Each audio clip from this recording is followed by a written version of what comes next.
What is shaping the future of used vehicle retailing?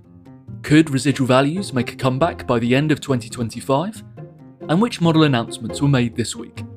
This is the Automotive Update, presented by AutoVista24. I'm Tom Geggus, editor of AutoVista24, here with the latest edition of the Automotive Update. I'm going to take you through the last 7 days of headlines from AutoVista24 and the wider automotive industry. First up, the world of used vehicle retailing has never been exactly straightforward, but the complicating factors have been coming in thick and fast in recent years. To help us get a handle on where this leaves businesses is AutoVista24 journalist Tom Hooker. Hi Tom. Hey Tom, how's it going? Not too bad, thanks. Not too bad at all. Well, thank you for joining us after what has been a very busy few days for you. You penned some great pieces this week after you attended the Used Vehicle Retail Summit. So first off, maybe you could tell us a bit about that event.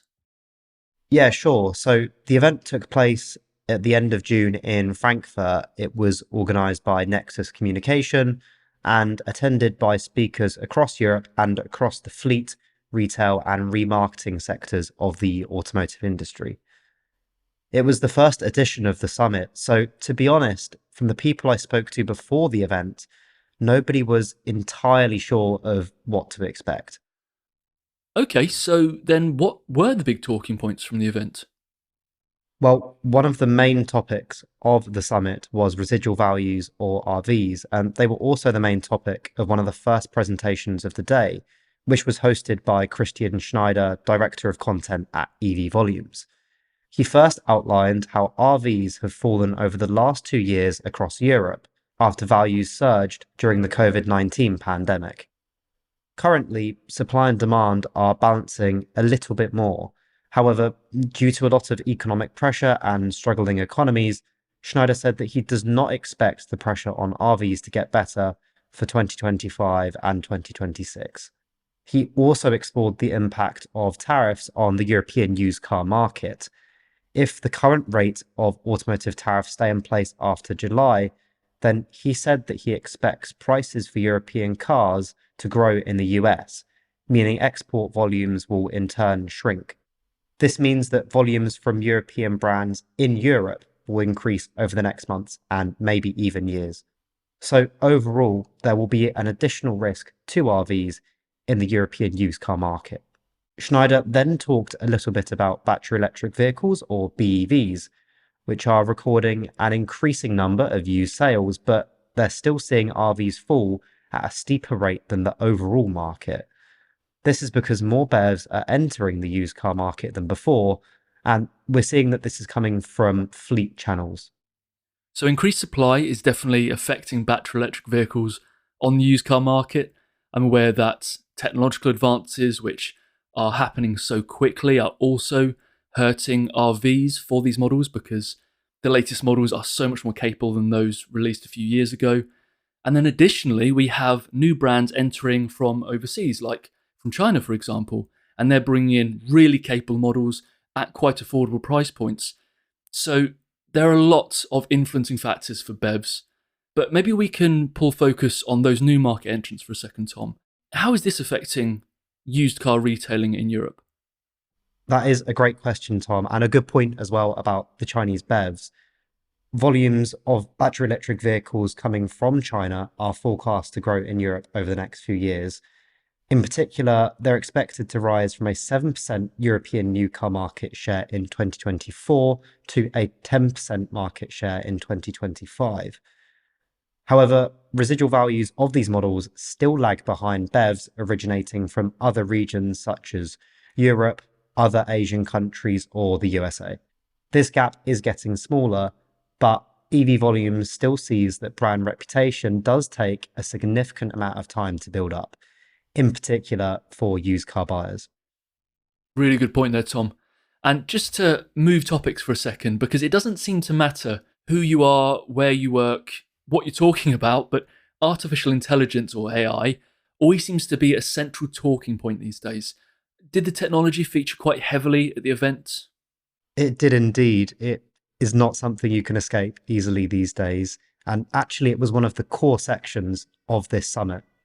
McKinsey and Company partner Peter Cholwinski gave a presentation on the wider AI industry and its roadmap moving forward.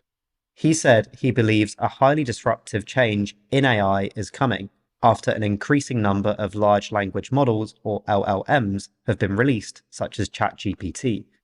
This year, a big talking point has been around agentic AI. These LLMs are designed to autonomously make decisions and act instead of depending on users' prompts and requests like generative AI LLMs. However, very few companies are actually able to capture the value of this new technology. After Cholwinski's speech, he handed over to McKinsey and Company project manager Dr. Lisa Schruentiges. She showed a real-world example of how an AI-based tool is being used by an unnamed German dealer group to tailor and personalize messages for customers and online leads. McKinsey and Company worked with the dealership to develop a generative AI tool within 6 weeks, and they have seen a significant impact. The dealer group recorded an increase of more than 20% in conversion rates, and each sales representative recorded an additional 15 to 25 vehicle sales annually on average. Okay, that's interesting. Were there any other main themes that grabbed your interest from this event? There was just one more from me, Tom, and that was the discussion around used BEVs and the importance of battery state of health checks. Speakers at the summit talked about how the current level of information given to the customer is simply not enough, and how needs differ between B2B and B2C customers. But I don't want to give too much away right now, as I'll be writing an article focusing on this topic next week. Well, I'm certainly looking forward to reading it, Tom, and I'm sure everyone listening is as well. Now, while this is the end of this section, I would like to keep you around for our next one.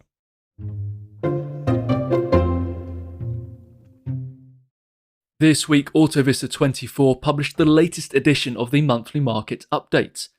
The report takes a deep dive into key performance indicators across 7 major European used car markets. Tom, you jumped into the data once again this month. What was your big takeaway? Well, the big takeaway for me in June was, despite a year-on-year percentage RV decline across all 7 markets, values have actually stabilised in some countries. This comes after inflation rates in the EU have fallen. In particular, France, Austria, and Germany have all seen an uptick in RVs compared to May. However, in Spain, the UK, Italy, and Switzerland, percentage RVs have continued their decline. So, where are RVs feeling the most pressure? Firstly, there's been a notable rise in new car list prices. If this happens without an increase in used car transaction prices, then RVs can experience downward pressure. In June, 6 out of the 7 markets observed saw list prices rise compared to 12 months ago, with Austria, Germany, and Spain recording the biggest increases. There's also been a decline in supply in all 7 markets except for Italy. So, what does all of this mean for AutoVista Group's end of year forecast? Put simply, it means a lot of downward adjustments. Italy is forecast to suffer the biggest residual value decrease by the end of this year, with a way steeper decline than any other major market. The Swiss used car market is also expecting a strong drop, followed by the UK, France, Germany, and Spain. Austria currently has the most robust outlook, with only a marginal decline predicted by the end of 2025. And if you'd like to read Tom's articles, just head over to autovista24.com. This week we also held a live webinar, but don't worry if you missed it, our coverage, including a recording of the event, is now live. And if you're interested in the development of charging infrastructure, we also covered that this week. There will be links in the show notes. And make sure you sign up for our email. That way you'll get all of our news straight to your inbox. And subscribe to the AutoVista 24 podcast wherever you listen to us. Why not check out our YouTube channel as well? There you'll find our What Is Explainer videos, Launchport series, and yes, those webinar recordings.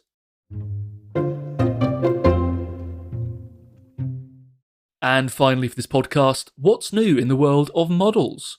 Well, the premium compact SUV, the Polestar 7, is set to be launched in 2028. The BEV will be built in Slovakia, offering a good logistical connection to European markets and suppliers. Meanwhile, Geely launched its all-electric SUV, the EX5, in Greece at an event in Athens. According to Electrive, the model will initially be available in Croatia, Serbia, Slovenia, Bosnia and Herzegovina, North Macedonia and Montenegro. The UK looks to be up next on the EX5's list. And Ferrari has revealed the new Amalfi. Replacing the Ferrari Roma in the brand's lineup, the coupe features a front mid-mounted twin-turbo V8 engine. And on the 10th of July, Mazda will unveil the third generation of its CX-5. The carmaker says it's gone for a sharper design paired with a more spacious, uncluttered cabin. The next generation of the Skoda Octavia will be launched at this year's IAA show in Munich. And finally, according to Autocar, Lancia will launch a new Delta HF Integrale next year, over 30 years after the production of the model came to an end. If you would like to explore today's stories in more depth, just head to the show notes and click the link to our companion article on AutoVista 24. A big thanks to AutoVista 24 journalist Tom Hooker for co-producing and appearing in this episode. Additional thanks go to web editor James Roberts. The music was Better Find a Solution Fast by Richard Ames. Thank you for listening to the AutoVista 24 podcast.